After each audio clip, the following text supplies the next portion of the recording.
Hey everyone, in today's video, I want to cover the basics of Social Security taxation. If you are planning for or living in retirement, it's crucial to understand how this is calculated, so stay tuned.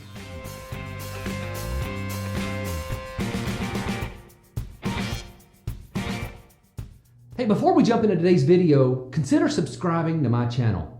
I cover retirement planning in general, but I typically have an emphasis on Social Security benefits.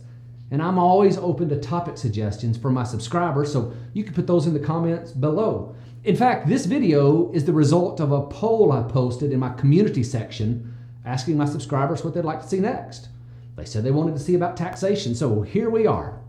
So how much you owe in taxes on Social Security income can be a really big shock. I clearly remember it was one of my dad's biggest retirement surprises. He didn't expect to pay so much in taxes, but there it was. A big whopping tax bill in the first year of retirement. Like a lot of other retirees, he knew that some of his Social Security benefit could be countable as taxable income, but he wasn't real familiar with the rules on what determined the amount of taxes. And this certainly wasn't just isolated to him either. Every year, individuals retire and are faced with a big sticker shock when they find out how much they'll have to pay in taxes on Social Security income. To some, it doesn't seem fair. You worked for years and paid your Social Security tax as an admission ticket to the Social Security benefit. But now that you're collecting that benefit, you have to pay taxes again? So before we jump into today's video, I want to ask you a question that I've asked in videos before. Do you think your Social Security benefit should be taxable? Put your answer in the comments below. I look forward to reading those. So originally, Social Security benefits were not taxable as income. This was not due to the way the original Social Security Act was written, but rather the result of a series of administrative rulings issued by the Treasury Department right after the birth of the Social Security Act. There were three separate Treasury rulings, two from 1938 and one from 1941. During the years 1937 through 1939, there were two types of Social Security benefits: lump sum retirement benefits to retired workers, and lump sum death benefits to the family of deceased workers. So in 1938, there were two rulings, and they were both covering lump sum payments. In 1939, the Social Security Act was amended and dramatically expanded to include survivors and dependent benefits of various types. In a 1941 ruling, the Treasury Department explicitly extended its earlier rulings to these new types of benefits. And then in 1970, the prior rulings were all reaffirmed. But 13 years later, Congress changed the law by specifically authorizing the taxation of Social Security benefits. This was part of the 1983 amendments, and this law overrode the earlier administrative rulings from the Treasury Department. 10 years later, the Deficit Reduction Act of 1993 expanded the taxation of Social Security benefits. Under this act, an additional bracket was added to where up to 85% of Social Security benefits could be taxable above certain thresholds. The combination of these laws left us with the current tax structure on benefits. So today, somewhere between 0% and 85% of your Social Security payment will be included as taxable income.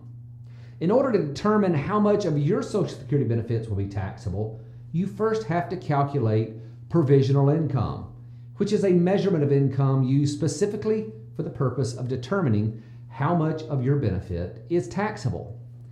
Provisional income, and this is also called combined income, can be roughly calculated as your total income from taxable sources, plus any tax-exempt interest, such as interest even from tax-exempt bonds, plus 1/2 of your Social Security benefit. Once you've calculated your provisional income, you can start to apply it to the threshold tables to determine what percentage of your Social Security benefit will be included as taxable income. So if your total provisional income is less than $32,000, that's married filing jointly, it's $25,000 if you're single, none of your Social Security benefits will be taxable. But if your total exceeds $32,000, again married filing jointly, then 50% of that excess is the amount of Social Security benefits that must be included as taxable income. And then for whatever amount exceeds $44,000, that's $34,000 for singles, 85% of that amount is included as taxable income.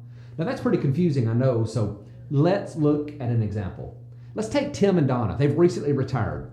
They have some rental property that averages about $12,000 in net annual income, and they each get a benefit of around $1,500 per month, so that's $3,000 total, $36,000 per year. In addition to this income, they'll take an annual distribution from their IRA of about $32,000. So using the income from those sources, here's how the provisional income would be calculated. First, we have the $32,000 IRA distribution, and then we have the $12,000 in net rental income, and then we have their Social Security benefit. And just keep in mind, only half of the Social Security income is counted. Now, based on those numbers, they have a provisional income, when you calculate it at the bottom, of $62,000. And now that you have that calculated, it's time to find out how much of the Social Security benefit is taxable. And this is simply accomplished by applying that provisional income to the thresholds we previously discussed. And as we move this $62,000 in provisional income through the thresholds, remember, the first $32,000 of provisional income has no impact on whether or not a benefit is taxable. 50% of the amounts between $32,000 and $44,000 will be added, and then 85% of the amount in excess of $44,000 will be added. In the column on the far right, I'll put the results of the calculation, which is the amount of Social Security that's taxable. So you can see that the first $32,000 adds nothing. The amount between $32,000 and $44,000, well, that's $12,000. Half of that is counted, so $6,000 gets added to taxable Social Security. There's still $18,000 remaining, and that gets added at 85%, which is an additional $15,300 in taxable Social Security. And when you add all of that up, you can see that a married couple with that income would have a provisional income of about $62,000, which gives them about $21,300 in taxable Social Security. That's about 60% of their total benefit. So since you can only spend the dollars you keep, you need to be familiar with the rules about how much you might pay in taxes on Social Security. You don't have to be a tax expert. I know I'm not, but I do know enough to understand how to roughly calculate the amount of taxable Social Security benefits, and I think you should too. For anything deeper, check with your tax advisor. I do know that high taxes in retirement is a surprise that can often be avoided. Hey, before we go, I want to tell you that this video was sponsored by the great Medicare experts at boomerbenefits.com. Medicare can be very complicated. In all of my years practicing as a financial planner, it has confused me more than once. I can get completely lost in the terminology and different rules. There's Medicare Advantage, Medigap, Part B. It's a lot to comprehend, but thankfully, the good folks at boomerbenefits.com know how to figure out what you need for your particular situation and make it simple. That's part of the reason they have 500 five-star Google reviews, or nearly 500 last time I checked. I'll put a link to them in the description, or you can just find them online at boomerbenefits.com. Also remember, this is your retirement. Continue to learn and stay informed. You can further your learning by picking up a copy of my book on Amazon. The vast majority of Social Security questions I receive, they can easily be answered with a good understanding of the basics, and that's exactly what this book covers and nothing more. You can look in the description below for a link. Well, thank you so much for watching. I hope you have a fantastic day.